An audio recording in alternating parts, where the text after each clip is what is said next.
इउपिपिएलआनो रं नाम्बारसो। इउपिपिएल हान्जाखौ रं नाम्बारजों रुजुदों मानगोनां प्रहलाद ब्रह्म बिथाङा। दा बाथ्राया मानो आरो माब्रैहाय बेबायदि रुजुलायखो नैबे भिडिअखौ नोंथांमोननि गेजेराव होनो थांगासिनो दं।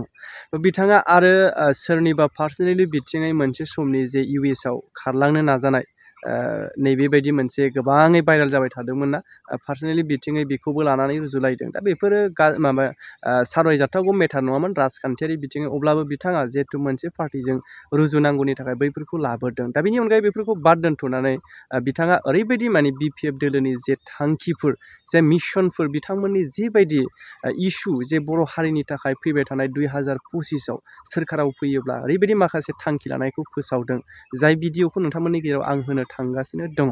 दा मोनसे बाथ्राया बेनोखि मोनफ्रोमबो दोलो मोनफ्रोमबो हान्जायानो जिहेथु राजखान्थिनि पावाराव फैनो थाखाय मोनफा मोनफा इस्युखौ लानानै माखासे जे थांखिफोरखौ दैखांखानांगोन, रायजोफोरनि सायाव फोसावखानांगोन। दा बेबादिनो इउपिपिएलआबो थागोन, बिपिएफआबो थागोन, कंग्रेसआबो थागोन, बिजेपिआबो थागोन, गासैबो राजखान्थि हान्जाफोरानो मोनफा मोनफा इस्युखौ लानानै मावनो थाखाय सिगांगोन। अनलि मानो नांगौ पावार। बेनि थाखाय मोनफा मोनफा जे थांखिफोरखौ लानानै बैफोरखौ जथायनानै बिथांमोना दिनै फोसावगासिनो दङ रायजो राजाफोरनि गेजेरावहाय ना।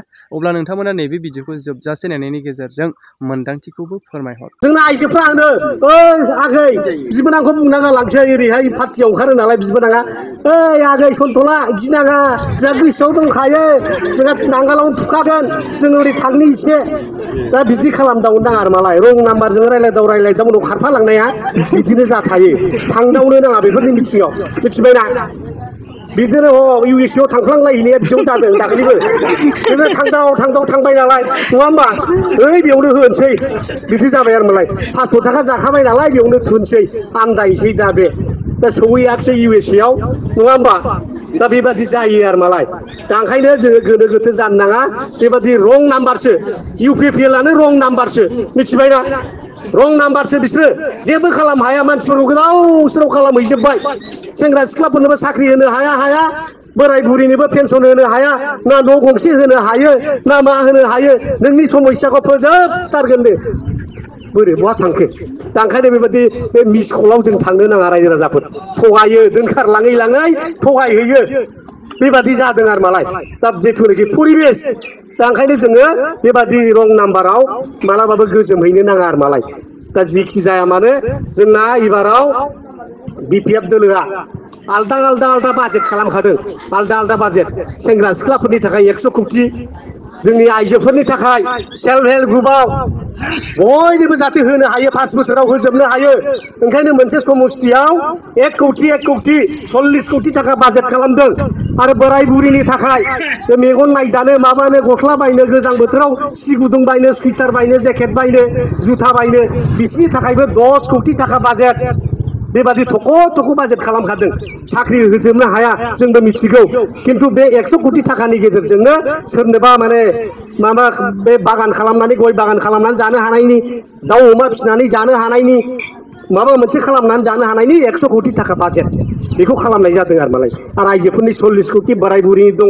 आरो बे फरायफुनाय सेंग्रा सिख्लाफोरनि थाखायबो, जायफ्रा इउपिएससि एपिएससि पास खालामगोन बा फरिखा होनो कचिं बेबस्था खालामनाय जादों, बिसोरनोबो थाखानि होनायनि बेबस्था खालामगोन।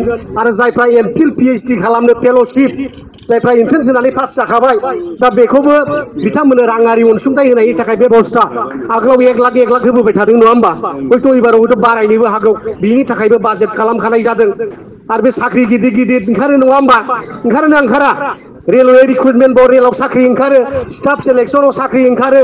दा एग्रि फरिखा जाबाय थादों आसामाव।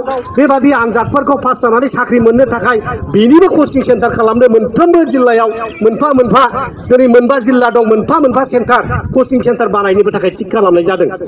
दा बेबादिनो बोरायनि आलदा, बुरिनि आलदा, सेंग्रा सिख्लाफोरनि आलदा, फरायफुनाय गथ'फोरनि थाखाय आलदा बाजेट बेखौ खालामखानाय जाबाय आरो मालाय।